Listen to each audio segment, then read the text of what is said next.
Welcome if you are watching from YouTube or listening from Spotify afterwards, because you guys will be tuning into the highlights of this live that we're having today on February 22nd, 2022. My name is Ariel Niu. I am a higher living creator. Today we're talking about a very special topic that everyone else is talking about right now: Web3, crypto, NFTs. What the fuck is happening? I don't know. That's why I cannot have this discussion without my dear friend and very special guest, Chu. Chu becomes a master at anything he puts his mind to. I've seen his evolution from, it's true. I've seen your evolution from FIFA to ecom to now Web3. Chu has been answering all of my crypto questions in the last few months. So I just thought this would be an amazing opportunity for us to have a live conversation, because I think a lot of people will gain insight from our conversations and your expertise, especially those who are in my situation, who are curious but confused. Yeah, my name is Chu.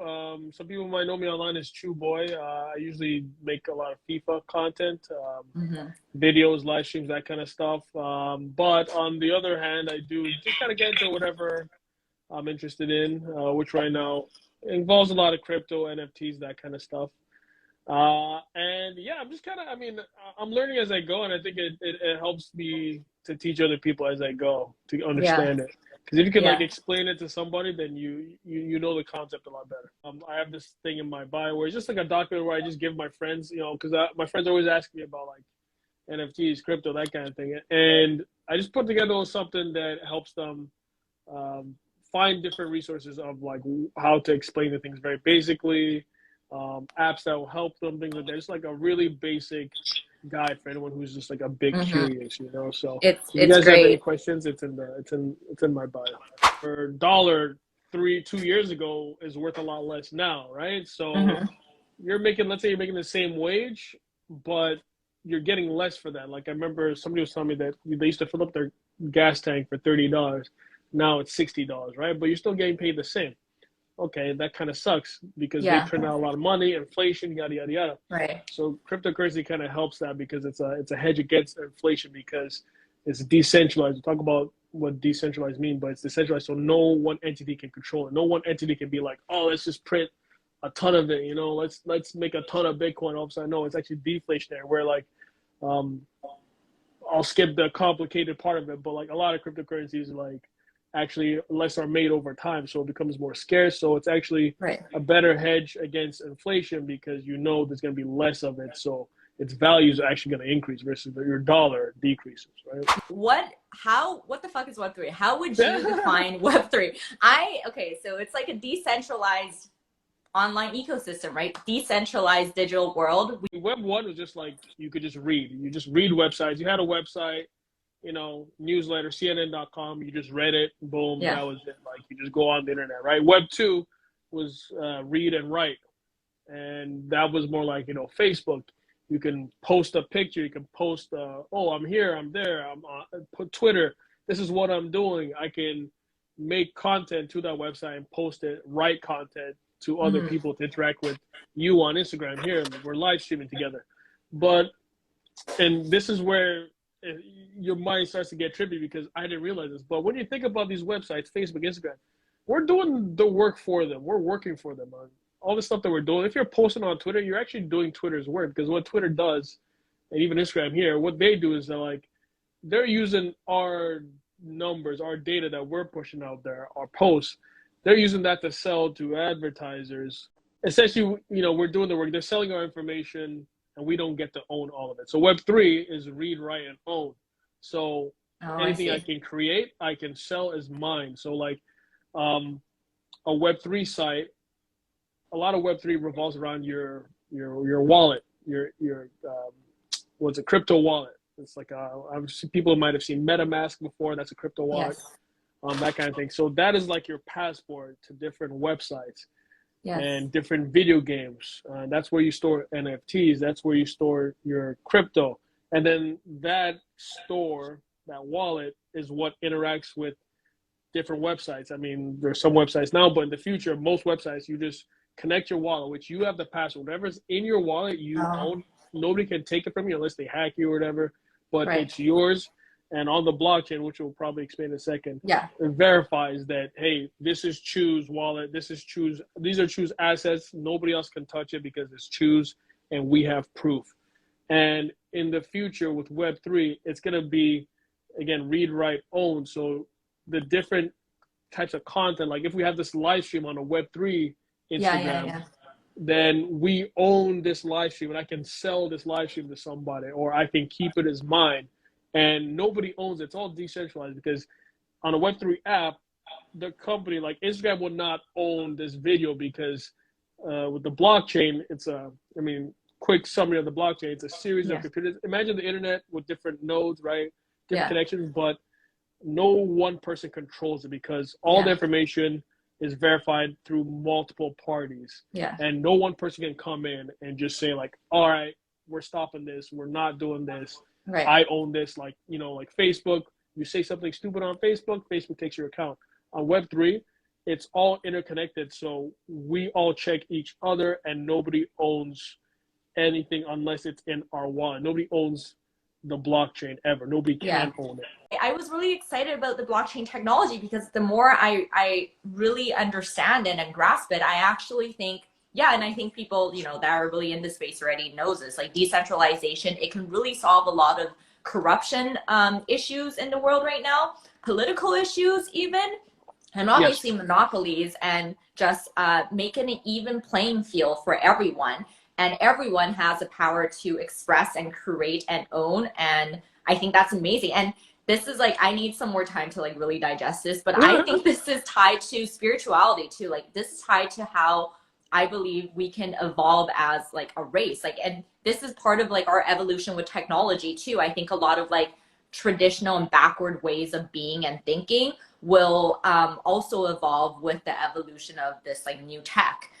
So I got really excited about it. However, the more I read about it, sometimes I get more confused. So like obviously blockchain is like, encryption, distribution, trustless and permissionless. I get it again conceptually, but when I start to like think about how it works, and it gets confusing too. However, I also do have some questions there, and I want to hear your thoughts, because yes, I think there's a lot of potential for it, but with anything, I also see how there could be pros and cons, because if it is truly trustless and permissionless and no one controls the blockchain technology, and everything is kind of like, it's kind of like a weird paradox of like, everything is transparent, but everyone is still able to really hide their identity. So if that is the case, then isn't there also issues of like, because, obviously censorship in a general sense, it doesn't sound good, but in some ways, like you can censor people that are causing harm or expressing like really negative things or things like that. So what if this crazy person just goes crazy in the freaking metaverse, and because of blockchain, they can't track him, and he goes crazy and starts doing crazy things, No, that's actually a good point. And by the way, hi, Ina. I know Ina's in the comments. Hello, Ina. No, that's a good point. There's pros and cons. There's definitely way more pros, and I think that the cons, since we're so early, the cons could start to be figured out, ways to solve it. Right. But I think you're right. Like, there's just so many benefits. Like you said, it can solve things like corruption, politics, things like that. Like I always try to explain to people, like, again, blockchain is something that each node, everybody checks on everybody. So if a decision is made on a blockchain, then it can't be reversed, because everybody in the network on the blockchain is seeing that, hey, that red light got turned to green, so it's green. Everybody says it's green. Yeah, okay, we agree it's green. You can't change it back to red. So when you look at it like politics, for instance, like we saw voter fraud in the U.S. elections, where they're messing up with the votes, they were changing the votes. But if a voting system was done on the blockchain, you can't reverse. If somebody votes for Trump, you can't switch it. There's no way you can make that fraudulent, right? So imagine so many things that's going to be able to affect, like banking. Like there's a certain there's what we call decentralized finance, where when you think about, like, you don't really need a bank. Ariel, I'm going to lend you money through crypto, but I'm going to charge you the 19%. Because the bank is taking the 18.99, they're just giving me 0.01. That's why you get 0.01 in your savings account, right? Right. So how is that fair that you're using my money to make money, but you're not giving anything? I think for people that don't understand everything that you're saying, which is like, I think still the greater, yeah. No, I think, I think you explained everything great, but I think for the general population right now, still, what they're thinking is like banks are safer. So, you know, they just they feel like it's safer. So is it back to that? Zero savings in my bank. That's how much I trust banks. I know, you told me, and I listened to you. I moved some of my money into Celsius. Chu introduced me to this app called Celsius, and you basically I still don't really understand. Is it like a staking or is it like an interest app? Like I don't really. It's staking that's advertises interest, right? But you know, you've heard of the Bitcoin, Ethereum, but okay, those ones fluctuate in price, like depending on the demand. It's like stocks, right? The demand is high, the price goes up. Demand is low, it goes down. Yada yada yada. But then there's certain coins that are just stable coins. So their whole role is to just stay one-to-one to a currency. So like for instance, there's US dollar coin, and it's always gonna be $1. No matter what, it's never gonna change. It's $1, and it's backed by a treasury of real money, real dollars, so that they can, the money that they have in the coin, they can back it up with real money. So like it's not gonna like just crash all of a sudden, right? I call them like savings accounts because I get the interest back, but my money is never gonna go like crazy up and down because it's always one-to-one. So why would I keep my regular US dollars in a bank versus I can convert that to US dollar coin? I know it's always gonna stay to a bank, and I can withdraw it whenever I want, switch it back to US dollars. But if I tokenize it as US dollar coin, I get a crazy interest rate versus it's sitting in my bank at 0.01 doing nothing. Let's say one country, Nigeria, wants to send $1 billion to Taiwan, let's say, right? But with banks, they got to go through the bank. The bank takes a fee, which is like what, like 5-10%, let's say, 5%. Yeah. So they'll take like how many million, and the receiving bank takes another million. It still takes like 3 to 5 days or whatever, and then you lost like how many million from the transfer, right? Yeah. But with cryptocurrency, again, it's a different store of value as a dollar amount, right? It's in Bitcoin. Let's say I can send $1 billion or $1 million, let's say even. I can send that to Taiwan in a minute, and the only fee I'm paying is just the network fee, which is like $100. So you could send money quicker and nobody touches it. For sure. This is something I learned from Chu too, because when I first started to learn from him a couple months ago, I'm pretty OCD. So I was like, I want everything to just be in one place so I can just see it all and it's just easier. But he kept saying like, you don't have to put it all in one place. I use a bunch of different exchanges. And the more I started to just do my own thing, the more I realized it's pretty easy to set up different exchanges. So, and then there's different fees for different exchanges. And for example, as Canadians, ShakePay is super easy to buy Bitcoin and Ethereum, and it's no fees to transfer and note, I think. So I can use that one to buy Bitcoin and Ethereum. Binance, I still do have it, but like there's been news about like, Ontario, not Binance, whatever.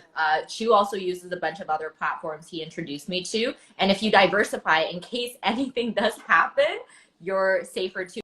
And to choose strategies, just freaking hold on to it. Don't look at the news and media that much. Don't get scared, because even look at the freaking big wait, bear and bull. Which one is the one that's going down? Bear. So when it's a bear market, that means it's going down. It's like sleepy, hibernating. When it's bull, it's like bullish. It's like it's going up. So look at the bear market that just happened with Bitcoin, Ethereum, all of that. If you got scared, don't get reactive. Don't get emotional when you see these news and media, because then this is not for you. This is not for you. If you're going to be like going in and out, losing money, crying about it, then don't get into it. But if you're able to get into a hold, keep it steady. Yeah, just exactly. Just keep it steady, because like what I do, I literally just like what I see, like, oh, in fact, like I think what's that guy's name? Warren Buffett. What did he say? Be fearful when other people are greedy. Be greedy when other people are fearful. So when the price is going down, I'm like, oh shit, I'm trying to buy more, to be honest with you. Everybody's freaking out. I'm like, yeah. That was me, but I didn't have enough money to buy more. I'm like, because you got to look long term. Yeah, everybody's freaking out, but again, in the future, everybody could be using this thing, right? So what I always tell people to do, if you get an app like Coinbase, again, when it comes to investing, only put what you're willing to lose, right? So I only invest what, if let's say something happened and disappeared tomorrow, I'll be like, you know what, it's cool, man. Whatever. Yeah. And what I always tell my friends to do is like on these apps like Coinbase, what you can do is basically just set up recurring buys and basically just set up a buy of like, I don't know, $10 a week, $50 a week, $50 a month, whatever, something that you can live without. Let's say, let's say you could live without 10 coffees this week. You put that and you just tell the app, say, all right, you know what, every week just buy like $10 worth. And that's the safest thing you could do in the long term, because that way, if the price is high, all right, you bought a bit at the high point. If the price is low, you bought a bit at the low point. So the average of the two is right in the middle. That's what we call dollar cost averaging. So the price is going like this, but you're just kind of like averaging out, and you don't really care if everybody's going insane, because you're just like slowly buying. And then in 5 years, you'll be like, holy shit, thank God I bought that. Yeah, exactly. I listen to you. That's what I'm doing on ShakePay. But if you don't want to really get just emotional about any of this, or get stressed about any of this, just set up the recurring buys and don't even look at anything. Don't even worry about buying low or buying or selling high or whatever, and then just leave it. So that's what I learned from Chu too. Watching prices is depressing. Yeah, but then check out Chu's bio link, because his starter kit for crypto is great. I have some questions about like, Bitcoin is gold, but what will it look like in the future if it doesn't actually have as much like practical value? But let's not get into it right now. But Ethereum for sure, because it's like the basis for running so many of everything in Web3 right now. And NFTs, obviously you need Ethereum. However, Ethereum, the gas prices are getting ridiculous. Everything is so expensive. I know they're trying to build out a 2.0 layer, but there's other coins now that are coming out like Polygon and Solana, and you can also buy NFTs on these, and it's a lot cheaper. So I want to ask you, like, what does that mean for Ethereum? And with NFTs, are you buying Ethereum-based NFTs, or are you looking into Polygon, Solana, all these other things too? So I'm doing a bit of both, because right now, like you mentioned, all of the NFT world is focused on Ethereum, because again, Ethereum, most secure network, yada yada yada. But like you mentioned, the problem is that to certain cryptocurrencies, there's something called a trilemma. I'm gonna look up what the trilemma is for crypto, but basically, a trilemma means there's three problems, right? And the problem with the three problems of a cryptocurrency in this trilemma, on one point you have, is it scalable? That means that can you have a lot of transactions happening at the same time? So think of like Visa's network, right? Everybody's swiping their credit cards. Visa can handle it because like they know that we need to do a shit ton of transactions, right? There's security. Ethereum has really good security, but then there's this decentralization, which all the cryptos have, right? But no crypto perfects all three, it seems like. The problem with Ethereum is the scalability part. So it's not scaling very well because there's so many people doing transactions. And the more transactions, that means it's gonna take more gas, which is basically what you're paying for to do the transaction. It's gonna cost more to get a transaction because it just doesn't handle a shit ton of transactions, right? So some of these other cryptos do the transaction part a lot better, but maybe not the security part, right? Right. So like Solana is an example of that. It's faster, you can get more transactions done. The transaction costs like a cent versus like the other day I was buying something Ethereum. I'm buying something for let's say $1,000, and then it costs me like $100 to buy it. Like it's ridiculous. So that's ridiculous, right? So Solana's coming in like, hey, it costs literally like half of a cent to do this transaction, but on the back end we might not see it, but it's not as secure, right? So the thing is that like, all right, NFTs started on Ethereum. That's where all the money is right now. That's where all the attention is right now. That's where all the best projects are right now. All the best creators, all the best everything are there right now, because that's just, if you want to make a lot of money, if you want to gain a lot of notoriety, you got to be on that network. But then again, you start thinking about like, okay, Ethereum is saying that they're going to be able to fix the scalability and the cost of transactions sometime this year. But you're like, all right, like how much is it ever going to be that cheap? Like Solana is ever going to be like half a cent? Like it could be like $5. But what some of those other cryptocurrencies are betting on is that like it never gets to that cheap level. So it's kind of, if you're starting out, I would still just look at Ethereum, but if you're getting more into it, I would keep an eye on like Solana. And what Polygon is, Polygon's a bit different, where it's like it's something that kind of like interacts with Ethereum. It interacts with Ethereum and just makes it cheaper to run transactions. So Oh yeah, Polygon because I doesn't work have without yeah. Ethereum. Exactly, right? So Okay. it's like it's something that helps Ethereum out. So it's like a subsidiary, not a subsidiary, but like it's like, you know, they work together versus something like Solana, and there's other ones called Avalanche. They're separate, and Right. their ecosystems are new. It's not as established. The art isn't as good in some places. The notoriety isn't there, Right. but it could be there in a few years. So an NFT is just, hey, this is a contract between me and this other person that, hey, this digital asset, this proves that we made a transaction, but then that contract can be represented by a digital file. It could be a JPEG, which is what you normally see nowadays, you know, those funny, weird JPEGs. Yeah. It can be represented as a JPEG. It could be an MP3. It could be a video file. It could be a movie. It could be a song. It can be a skin in Fortnite. Anything digital Mm-hmm. can be used to represent this contract. And so Mm-hmm. that's what you see people are buying. And now what that gets into is like people make these, you know, projects, these NFT projects, you know, people have heard of this like Bored Ape Yacht Club, Yep. CryptoPunks. And they're just a series of, you know, pictures, right? They're Yep. generative art. I mean, some people buy NFTs for the art, but there's a few things that make an NFT valuable. It's, well, one, it could be the art. Two, it could be the functionality that it gives. And three, Right. it could be the community. With these NFTs, you can literally buy it straight from the guy that you love. The next Right. Drake, I can buy his song straight from him. He gets the money. And what's really cool about an NFT is that, like, if I sell an NFT, I can set a royalty. So no matter what, if somebody buys my NFT Yes. and resells it, Yep. then I can be like, yo, the royalty is 10%. So every time it's resold, it can be resold for $1 million. I get 10% of that, right? Which is 100,000. Yeah. So it just keeps going. So imagine if you're an artist and you make an NFT project, a painting, Yeah. and somebody could, usually in the old days, somebody just buy that painting once, that's it. If somebody resells it, you don't get anything. But NFT, no matter how many times it's sold, you will always get the money automatically and you'll get it in your wallet instantly. Right?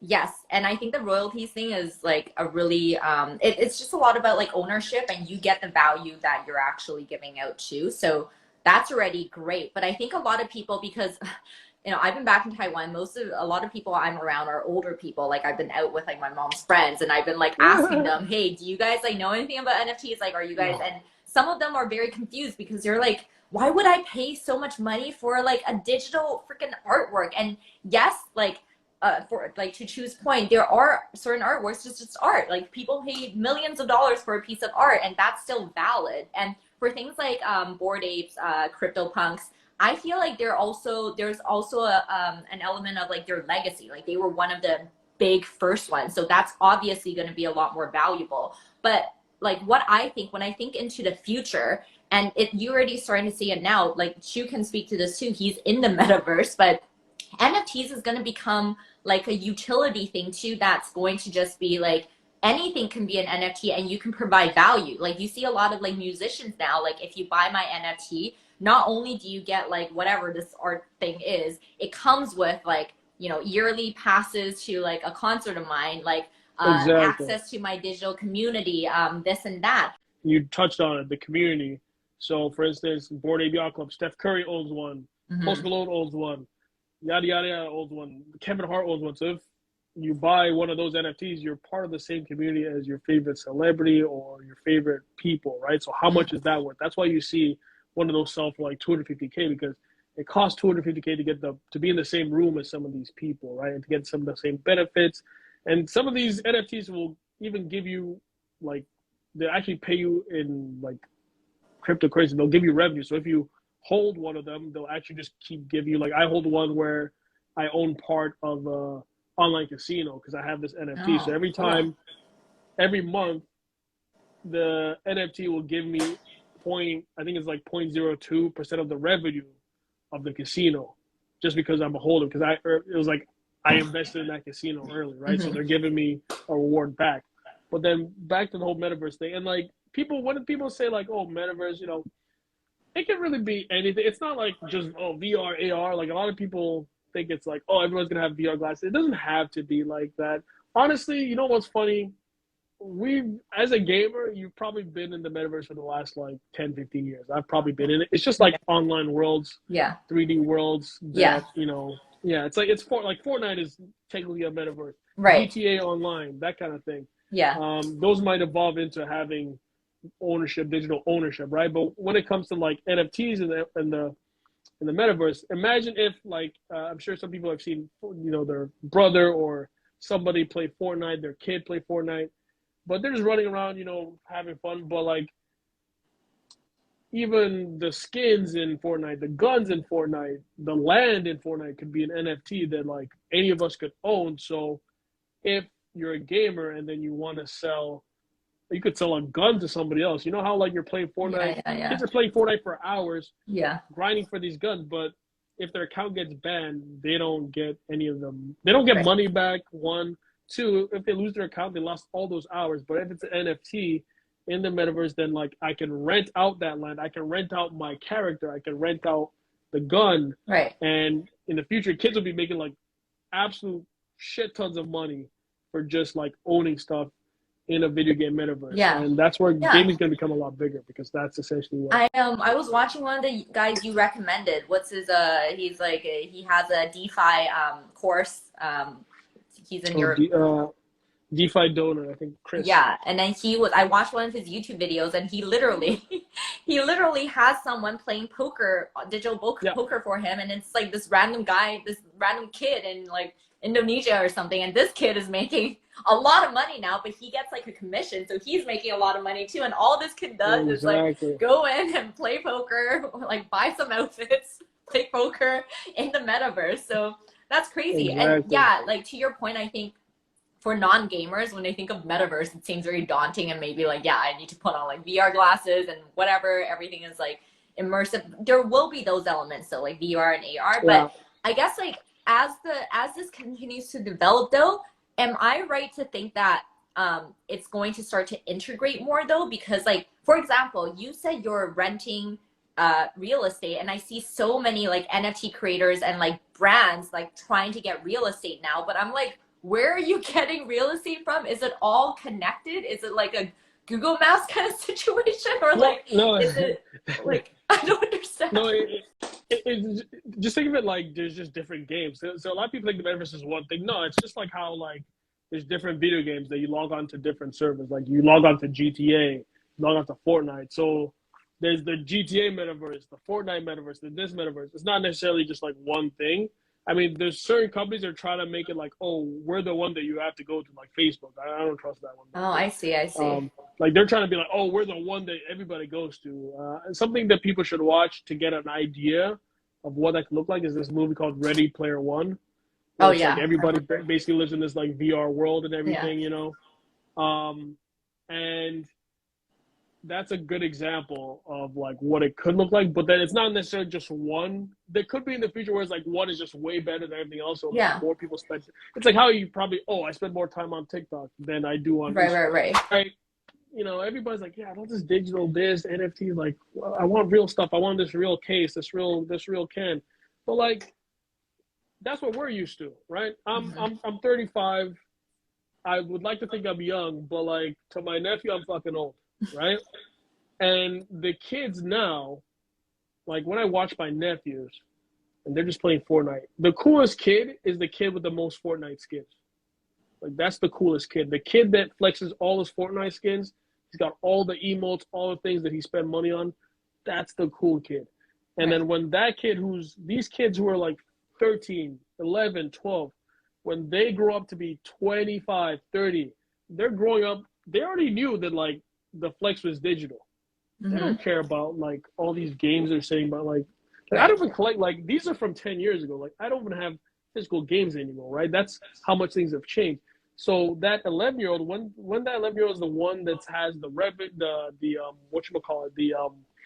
the spending power that I have now, they grew up not caring about physical items. It's just gonna be all digital collectibles. That's how they're gonna flex on their friends, and now they have money. So that's why the world is going to that way. Yeah, I understand. I think the next generation, they're very different from us. But I do want to say, and this is why another reason why I'm investing time into this space and why I want to continue to share content is, yes, like advanced technology, evolution, this is all great. And could be progressive and very good for society. However, the truth is, no matter what, even if I'm like the next generation comes up, we're human beings, right? Like there's a reason why we're here, and there's a reason why we're in our bodies. Like we should not be it's not healthy. Everything needs a balance. I don't think it's healthy for us to, it's not. Yeah, it's immerse not yourself in a like virtual reality and not be able to like actually go out and communicate and connect with people. That's why, you know, like we can talk about this next time, but for me, I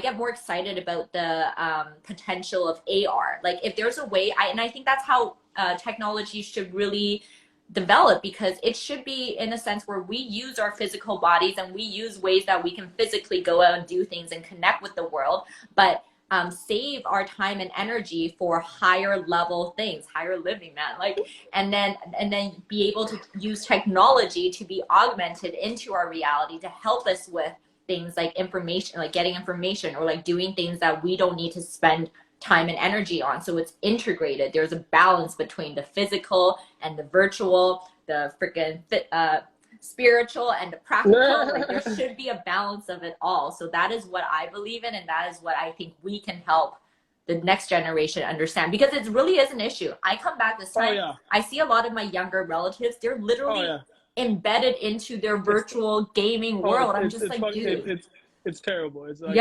my problem with like this whole Web3 stuff is I don't like anonymity. Like, because, you know, I'm a content creator.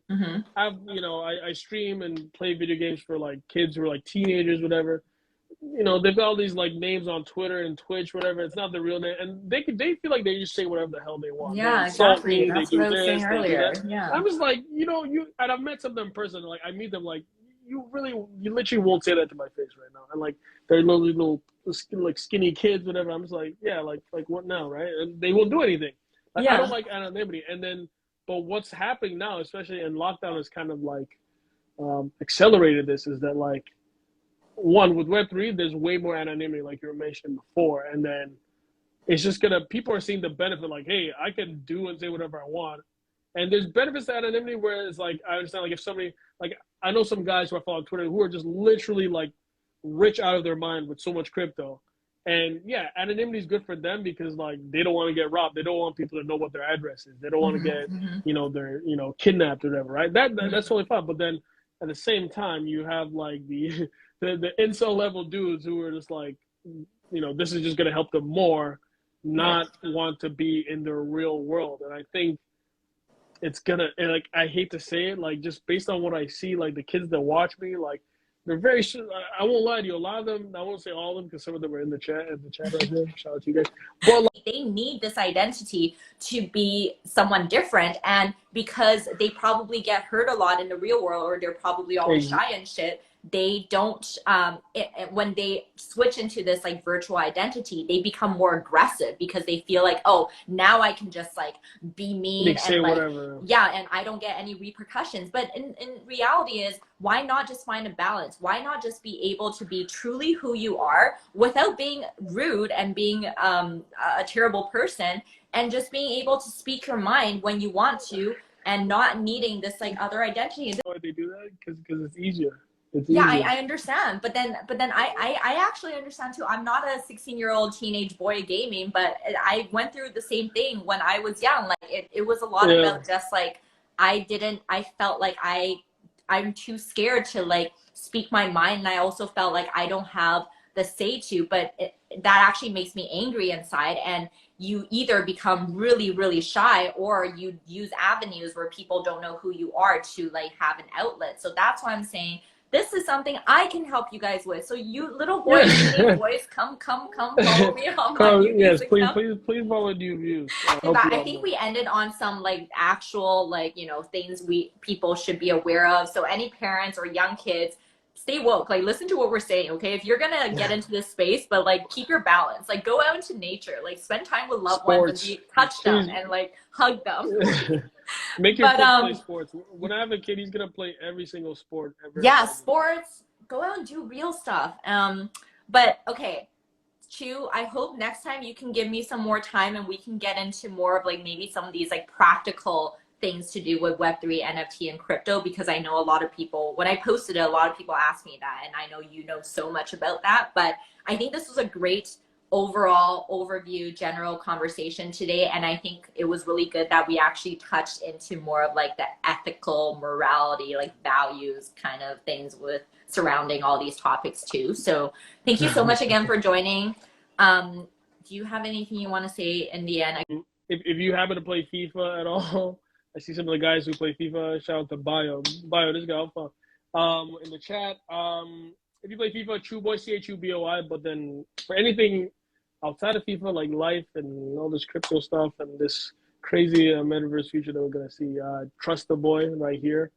And then again, if there's any apps you wanted to like that we talked about that you want to check out, there's a link in my bio, and like you can check out anything. Thank you so much, Chu. Please go check out Chu. Check out my channels too. We'll do another live in the future as well. I think there's way more you guys will want to hear from Chu. He's amazing.